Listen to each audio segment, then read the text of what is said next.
Tonight, first Deputy Speaker fights off claims Osei Kyei-Mensah-Bonsu had to resign as Majority Leader to accept his new role as Chairman of the NPP Manifesto Committee, confirming speculation he may have been. Manifesto Committee's suggestion was made to him before he resigned. At that time, he had not contemplated resigning. So I don't think it would have caused any defect in his work. As anybody who has been close to him knows, he's extremely hardworking. And he can sit from morning to morning if there's work to be done. We have details as he expresses disappointment in the resignation of Osei Kyei-Mensah-Bonsu as Majority Leader. I'm disappointed that the Kyei decided to stand down. He has been a fantastic leader, an extremely hardworking person, and I would have wished that he stayed on till the end.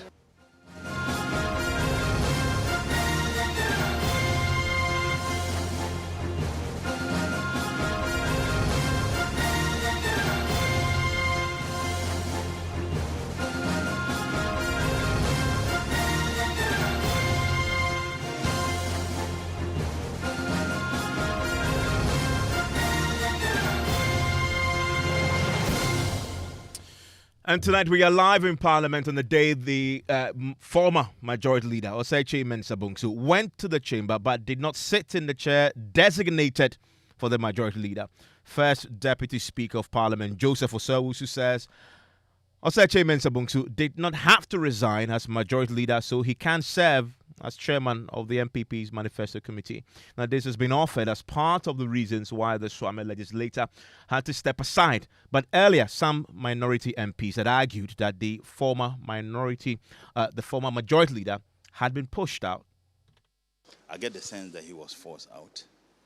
I got this information about a week ago that there was going to be some changes in the leadership, and I actually spoke with Honorable Afenyo-Markin.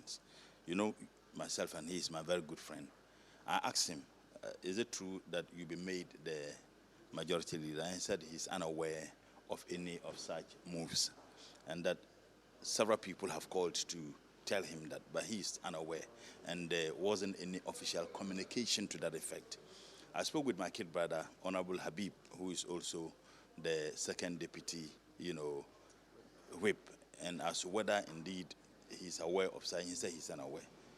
Just yesterday, the day before, I was on CTTV with one young guy, one of the NPP parliamentary candidates, Aboagye, and this is who came up. He said there was nothing to that effect. And I said, look, the fact that the first deputy speaker of parliament himself considered it important to address the press on that matter, it could not be a rumor. And clearly you can tell that it has to do with forcing the man out. You know, they say that one of the important rules in any game is knowing when to walk away. And I think that time and experience, to a very large extent, have tamed Osei Kyei-Mensah-Bonsu. Well, we are hearing tonight from more of the majority members too. NPP MP for Baah and the Deputy Minister Designate for Health, Akwesi Akwa, says contrary to claims, there is calm on the minority front. Given a very important role, drafting the manifesto of Dr. Bawumia, it's a very tedious work. And so it was going to be a bit difficult to combine the two. I mean, leading the majority and doing that. And so some of us are at peace that he voluntarily decided to give up the position so he can concentrate on this new one. But some believe that he was forced out. Well, I was in the meeting. He said it was voluntarily, because there was some form of consensus. There was a crunch meeting, and he agreed that he was going to take up the position of the chairman of the Manifesto Committee, which is another serious schedule. And so, I mean, it's a fallacy. We don't have to place premium on the fact that he was forced out. Are you not worried about the aftermath, the undertones?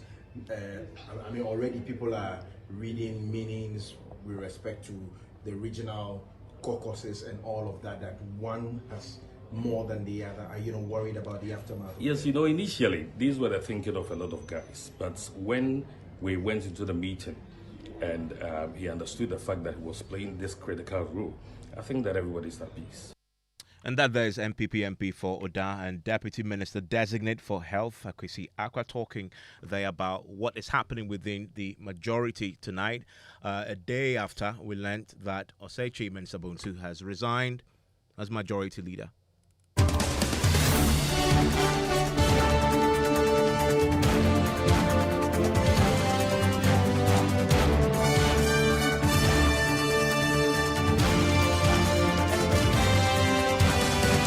Kweku Asante is our parliamentary correspondent and joins us on the line right now. Kweku, we've just been listening there to Mr. Akwa laying out what happened in this meeting where Osei Kyei-Mensah-Bonsu tendered in his resignation. His argument is he did so he can take up this chairmanship role as part of the Manifesto Committee. The first Deputy Speaker of Parliament is having none of that. Yes, the Deputy Speaker is responding directly to these claims, which have not only been made by Honorable Osei Kyei-Mensah, but several elements within the New Patriotic Party. According to the Deputy Speaker, that could not be the reason, because long before there had been rumors about Osei Kyei-Mensah-Bonsu being removed as majority leader, it had been floated that he will be appointed as Manifesto Committee chair, and none of the requirements of that appointment came with resigning or being removed as majority leader. And besides, he believed that Osei Kyei-Mensah-Bonsu could do both, and that he is disappointed that the man has resigned. Disappointed that the Kyei decided to stand down. It's big. He has been a fantastic leader, an extremely hard-working person, and I would have wished that he stayed on till the end. So did it come to you as a surprise? Yes, it did. But as to what got to him, I'm sure we better let him explain. What will happen moving forward? Today he was in the chamber, initially he didn't sit on his chair. It means the changes have taken effect. Well, once he stood down, it means he's no longer the majority leader. But as to whether any change has happened or not, I don't have any information. I'm not aware that any person has been either nominated or discussed or chosen by their side. There's a name out there, and that's Afenyo-Markin, the first name that got us into this story in the first place. That name is still there. How's it come on? Well, I saw that name before the weekend came, but at that time, Kyei was still the majority leader, so we'll wait and see. Is that fair that a name is out there already when indeed you had a leader? You make your judgment. I'll keep mine to myself. I'm sure moving forward, the caucus will discuss all the ramifications of the effects of our leader resigning and the process of selecting or electing a new one. We will discuss all that, and if there are any implications that would have negative impact on our caucus, we may decide, we may plan a route that will keep us together. If you are called upon to be the new leader, will you agree to step down from being first deputy speaker to be the leader, since you are about the most experienced MP from the Ashanti caucus and among those who can likely lead the caucus? First, the reference to Ashanti caucus is inappropriate. This is a majority caucus. Second, I'm not sure I'm the most experienced one, but I'm happy working as a deputy speaker, and I have no desire to move to the majority leadership position. Work versus, but the Manifesto Committee's suggestion was made to him before he resigned. At that time, he had not contemplated resigning, so I don't think it would have caused any defect in his work. As anybody who has been close to him knows, he's extremely hardworking, and he can sit from morning to morning if there's work to be done. And Kweku, we know that the party indeed has had it their way in this particular matter, despite the fact that Osei Kyei-Mensah had said categorically that the party should not have a say in the selection of their leader. The speaker yesterday delivered his ruling on this. And from what I gather, Osei Kyei-Mensah still wants to have his say on this. So very adamant the speaker is wrong. Yes, in fact, there are those who believe that it is that speaker's ruling that really forced the hand of Osei Kyei-Mensah-Bonsu to resign, because if he believed that it was up to the caucus to make a decision, he did not believe that the entirety of the caucus should remove him. According to the First Deputy Speaker, it is this so-called ruling of the Speaker that is causing all this confusion in his words. He also says that what the Speaker did was not interpreting the standing orders. It was just the Speaker merely passing his opinions. Now there's confusion being thrown into the interpretation of our standing orders, which we are so proudly touting that we have done, by the Speaker himself. So we will have to re-look at the interpretation.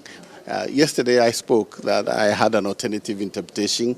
I understand the Honorable Atachi also spoke that he had a different and alternative interpretation. So we will look at the interpretation as contained in. But certainly I can't see how you can interpret standing orders of Parliament to bring in a party which is not a member of Parliament. That interpretation, I can't see where the basis of that, and for me, that is a confusion that has been thrown into the interpretation of the new standing orders by Mr. Speaker himself. I've spoken to a former Speaker of this House who wondered why the Speaker had to interpret this in the first place, because there was no ambiguity.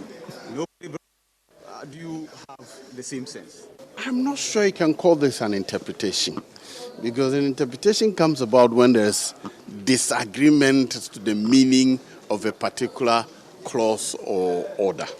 There was no such thing. I thought the Honourable Member for Tamale North was making a comment in jest. So the Speaker's opinion should not and could not be called an interpretation. He is only offering an opinion, and that's why if it was an interpretation, I wouldn't have had the courage or even the opportunity to offer an alternative one. But as to opinions, his opinion is different from mine. As to the meaning of that, it's different from that of the Honourable Atachi. And Kweku, was Kyei-Mensah-Bonsu himself in the House today, and where did he sit? Well, 2 hours into the sitting today, just around midday, Osei Kyei-Mensah-Bonsu actually walked in. And normally, when he walks in from the Speaker's lobby area, he goes straight to the only black chair in the majority caucus pews in Parliament. That is where he normally sits. Today, he did not sit there. He actually went to sit on the seat of Katie Hammond, sitting back behind the seat that is originally designated for the majority leader. It is similar to the scenes we saw when Haruna Iddrisu was removed as minority leader. He was also offered another seat. It is not clear yet if the leadership in Parliament has offered Osei Kyei-Mensah-Bonsu, who has since resigned, that seat as his new seat in Parliament. But he did sit there for a while. Obiamwa and other MPs came to talk to him. Later on, I saw Habib Idrisu, the deputy majority whip, become to the majority leader to take the black seat, because as far as some of them were concerned, even though he has resigned, the party has not officially communicated to Parliament. So they thought he could still sit in the black chair. He refused. But some way, somehow, about 15 minutes into sitting in that chair, he was actually working. His assistants were bringing him documents. He was signing them. He was editing them. He actually then stood up and went to the black chair where he normally sits as majority leader. He was there for a minute or two, and then he just got up, went to the deputy speaker who he just heard, spoke to him for a while, and then he went out. That was when I accosted him. I went to ask him why he had taken that seat, what comment he had to make about claims he's being removed and all that. And he wouldn't say much except to tell me that he should to be officially on the record tomorrow. I walked him to his car. We can listen. Majority Leader, please, why didn't you take your seat? Leader, why didn't you take your seat? You took another seat today. Leader, can you confirm officially that you told the president that you had resigned? Leader, can you tell Joy News something, that you resigned officially, and what is in the works now? I'll speak to you tomorrow. Okay, thank you, Leader. I'll speak to you tomorrow. We'll look forward to that, Kweku. But I'm also curious about the incoming majority leader. Was he also there? He was not in the House today. In fact, when session started, his assistant brought a pile of documents to put where he normally sits, what they normally do, the assistant. They brought a pile of documents as though he was coming. In fact, the assistant was so set to know where the assistants of the leaders normally sit. He was sitting there. We expected that he would come in. Up until the time the House adjourned, the incoming majority leader, Afenyo-Markin, did not come to the House today. Thank you very much, Kweku. They're working his sources in Parliament. You should watch that video of him chasing down Kyei-Mensah-Bonsu for a comment on what has happened since yesterday. At least he got something from him. He says he will talk tomorrow. I want to bring in Dr. Richard Amoako now. He's a former head of the Political Science Department at the KNUST. He's a political analyst himself. Himself an insider when it comes to the NPP. He joins us on the line right now. Dr. Amoako, so there you have it. Osei Kyei-Mensah-Bonsu is no longer the majority leader. The many who are disappointed with this particular move. We'll get to hear his thoughts shortly because I lost him briefly. But as you know, dreaming of the perfect sofa to upgrade this Valentine, your dream sofa is now a reality at latest form. Introducing our sensational V-Sofa range where comfort meets style at prices they will make your heart skip a beat. Hop into the latest foam showroom nationwide to dive into a world of colors and choices, from the sleek L-shaped V-Sofa at just $3,100 to the complete V-Sofa set for an unbeatable $6,500. We have the opportunity to elevate your space with latest foam, your forever partner in comfort and luxury. Hurry, your perfect sofa awaits. Latest foam, your partner for life. And indeed, we've been talking also today about Osei Kyei-Mensah-Bonsu's legacy now that he's left the scene as a majority leader. Listen to the executive director of the Africa Parliamentary Network, Dr. Rashid Dramani, isolating what he believes to be Osei Kyei-Mensah-Bonsu's greatest legacy. We need to unpack it, but I think he has deepened our democracy. He is, first of all, somebody who understands our parliament and the parliamentary procedure more than almost any other person in the House currently. He is someone who is fiercely independent-minded, just like the first Deputy Speaker. And so for me, I think that the fierce independence of mind is one of, his key legacies in terms of, what he has contributed to the deepening of our democracy. Dr. Richard Amoako joins me right now. And Doc, Osei Kyei-Mensah-Bonsu out, Alexander Afenyo-Markin in. Your reaction? Well, that is appropriate. That was his deputy, so he's gone, then he should take over. That the whole thing is not good. Because after a person serves for this long, it should not end this way. It should most likely end with a fanfare and a good, healthy goodbye. Because for nothing at all, he's the longest serving. I think he's one of them. How does he resign like that, abruptly like that? That is not appropriate. And that tells you there's something going on that we don't know about. It can, under normal circumstances, will not happen this way. He had announced that he's not running again. So going away was just a natural thing for the other person to take over. But the way he was forced to resign, it looks like before he was ready, it's not appropriate. That tells you, I can't think of any other way that this can happen, except the incoming people were eager to throw him out, or he has some disagreement with some powers that be. And I tend to think it is the second option. But is there any gain, though, for the party to remove him, considering his experience, considering that they need him, his caliber and experience now more than ever before, considering where they are attempting to break the 8? What do you read into this? What could be the real reason? And you know your party. Is it thinking around you need a stronger, fresher blood in there in an election year that is going to be bitterly fought to carry that, do the heavy lifting? Well, that's what I'm saying. It looks like there was some friction between some big guys, and he was forced out. Who else can force him out but the president? I can't think of anybody else. And so that's what I'm looking at, you see. But it's not good. We don't treat people like that after they serve this long. For nothing they say thank you, or have a handshake or whatever, for his colleagues to say a proper goodbye to him for the service he has rendered to the nation. That's how it should be. But the way it is not good at all. It tells you There's more to the news than what we know. Indeed. Let me bring in Miracles Aboagye, who is he speaks for the Dr. Bawumia campaign team. He is the communications director with that particular team. Joins us now. Mr. Aboagye, thanks for your time here on Top Story. Thank you once for having me. And I'm curious, yesterday we received your statement confirming Osei Kyei-Mensah-Bonsu as the chair of the Manifesto Committee, and it happened just around the same time that the news broke that he had resigned. Was this coordinated, that once he confirmed his resignation, then you could go ahead and confirm? No, not at all. I mean, there are members of the Manifesto Committee, as was issued, who are equally holding other positions in government and in parliament.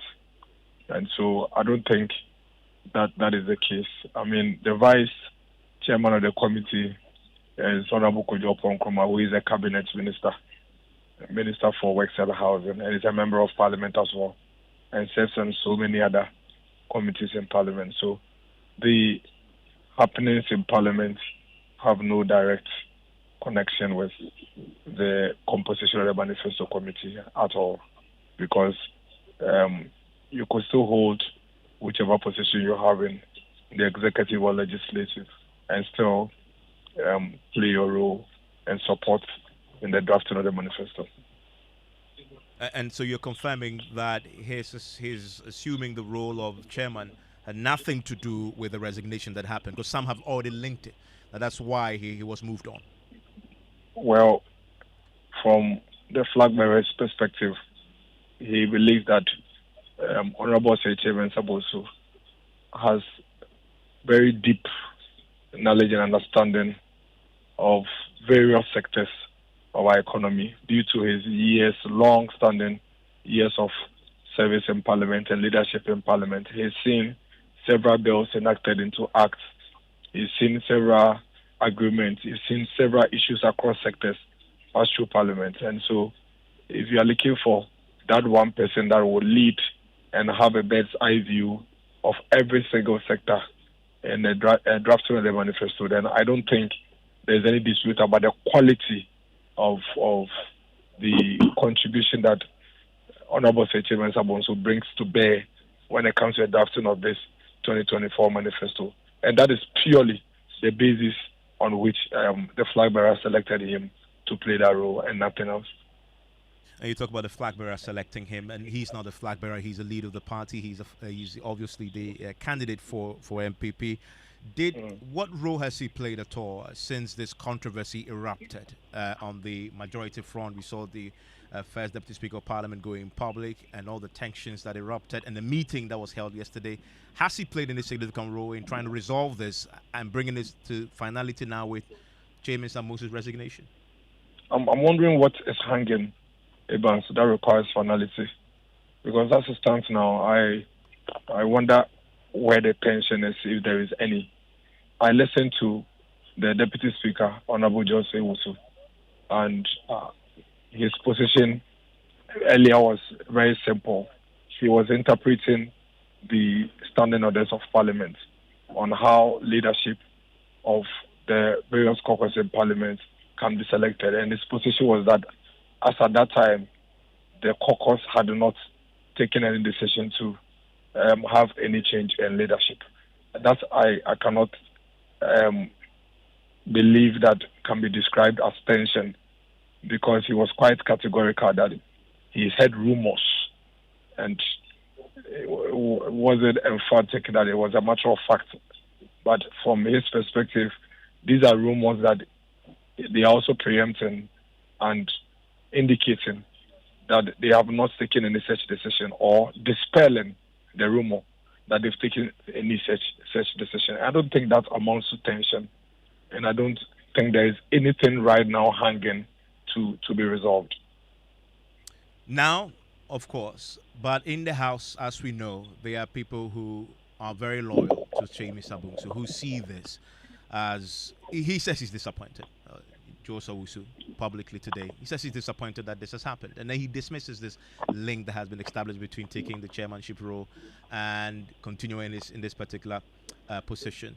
Going forward, though, for those who may still hold allegiance to him and may be unhappy and disappointed, is there a plan to close ranks around this? Well, I mean, we're in the political space, we're in the governance space, and you should expect that at all times, whatever decisions or whatever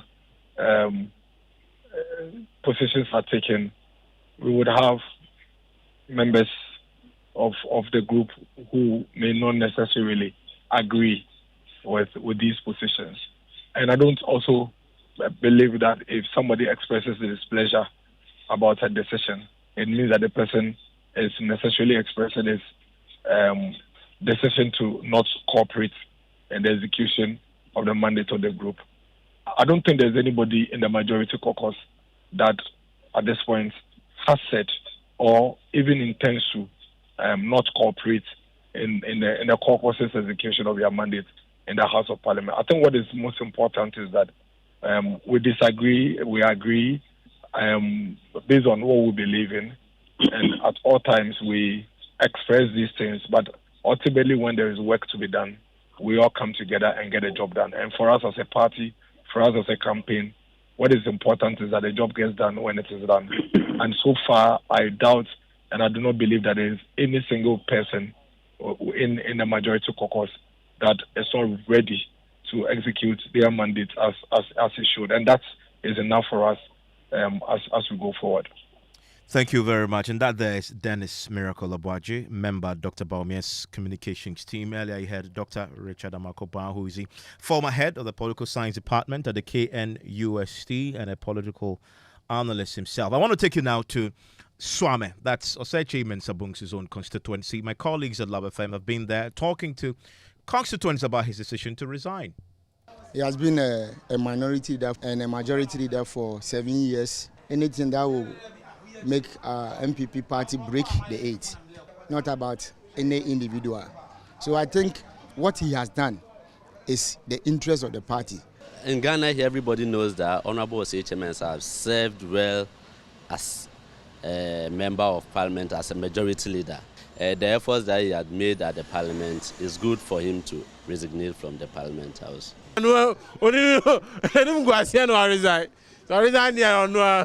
He has resigned to save himself from disgrace. Some time ago, he was almost beaten at Swame magazine. He couldn't perform as MP and a majority leader.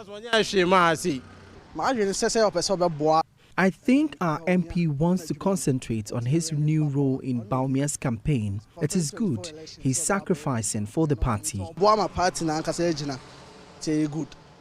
Kayade with my twaso edim kunuma kwa ka ebia ono an resign nti me de wa resign de me ne ya adwen because o say system ti me ma adwen chire.